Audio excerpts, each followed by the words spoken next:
Dina mempersiapkan peralatan untuk pemeriksaan antenatal di ruang puskesmas.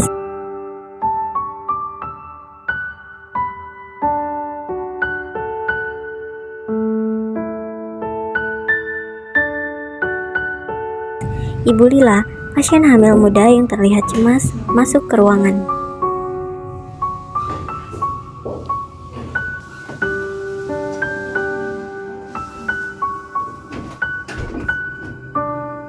Pagi Bu Lila. Pagi Bu. Bagaimana Ibu kabarnya hari ini?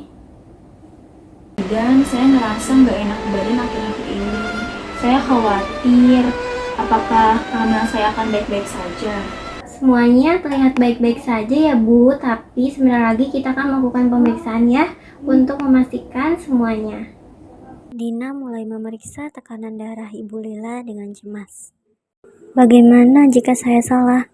Bagaimana kalau saya tidak bisa menjawab kecemasan Ibu Lila dengan baik? Ucap Dina dalam hati. Tapi kenapa saya sering ngerasa sakit-sakit ya Bu di perut? Dina mulai terlihat gugup, tidak tahu bagaimana menjawab pertanyaan Ibu Lila. Itu mungkin wajar ya Bu. Itu kadang terbilang masih normal ya. Bidan Indah masuk ke ruang pemeriksaan melihat Dina yang tampak panik. Are you okay? Kenapa Ibu Lila tadi tampak kelihatan khawatir gitu ya? Bu Indah, tadi saya sudah coba menjelaskan kepada Bu Lila, tapi Bu Lila masih khawatir. Saya sampai tidak tahu harus berkata apa lagi. Bidan Indah pun mulai memeriksa lebih lanjut kondisi Ibu Lila. Ibu Lila, kita akan melakukan pemeriksaan lebih lanjut ya Bu ya. Ibu jangan khawatir, jangan takut.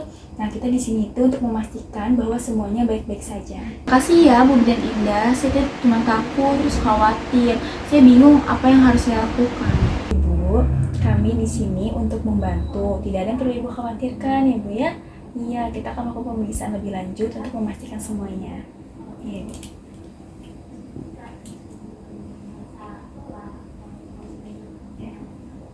Dina berdiri di sisi, menyaksikan Bidan Indah bekerja, seraya berkata dalam hati, saya harus belajar untuk tidak terburu-buru memberikan jawaban dan lebih banyak mendengarkan. Setelah pemeriksaan, Ibu Lila terlihat lebih tenang.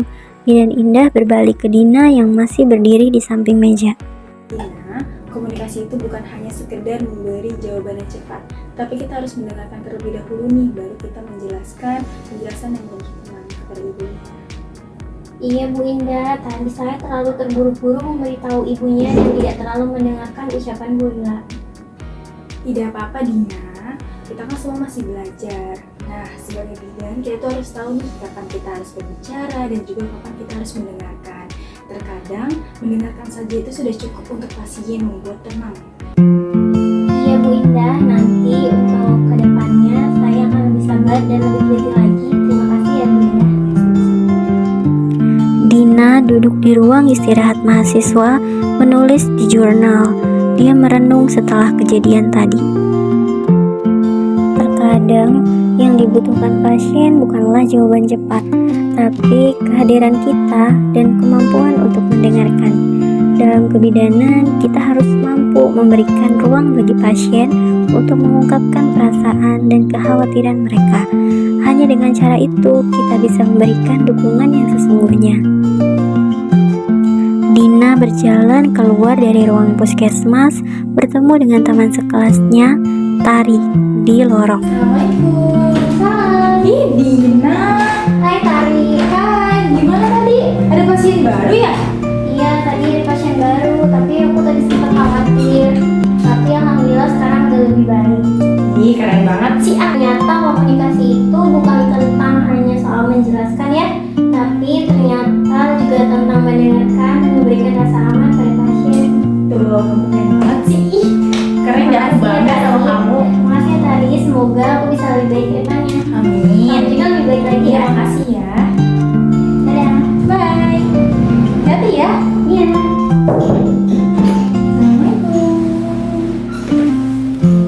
Komunikasi interpersonal adalah proses pertukaran informasi ide, pendapat, dan perasaan di antara dua atau lebih individu.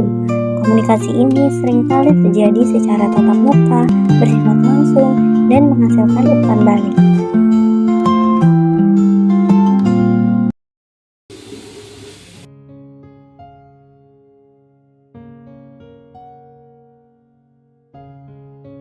Naya, kamu bantu observasi ya. Ibu yang baru masuk udah bukan 3 nih.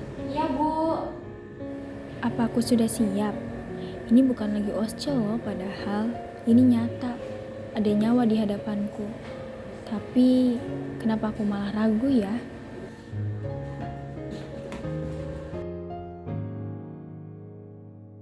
Kala nanti bagaikan datang.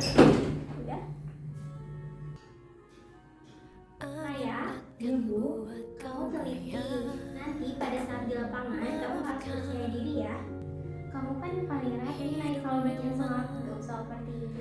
Iya, tapi teori itu gak selalu cukup saat kenyataan datang.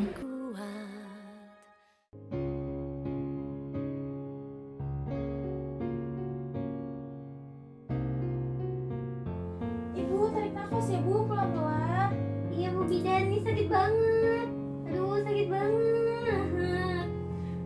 Sakit banget. Aduh sakit banget. Sakit banget Bu Bidan. Aku diam, mulutku terbuka, tapi suaraku hilang. Tanganku kaku, aku sangat takut.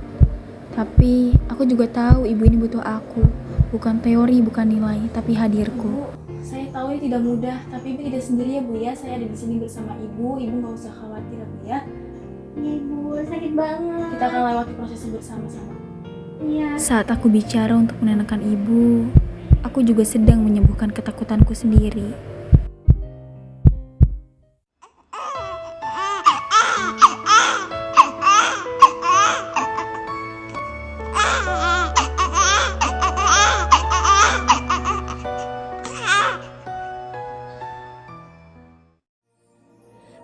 Menjadi seorang bidan bukan hanya tentang menguasai ilmu, tapi tentang keberanian untuk hadir sepenuh hati, menjadi saksi, dan memberi kekuatan pada setiap perjalanan kehidupan. Aku mungkin tak selalu tahu semua jawabannya, tapi aku bisa belajar untuk selalu mendengarkan diri sendiri, ibu yang sedang berjuang, dan suara kehidupan yang perlahan tumbuh di dunia. Meski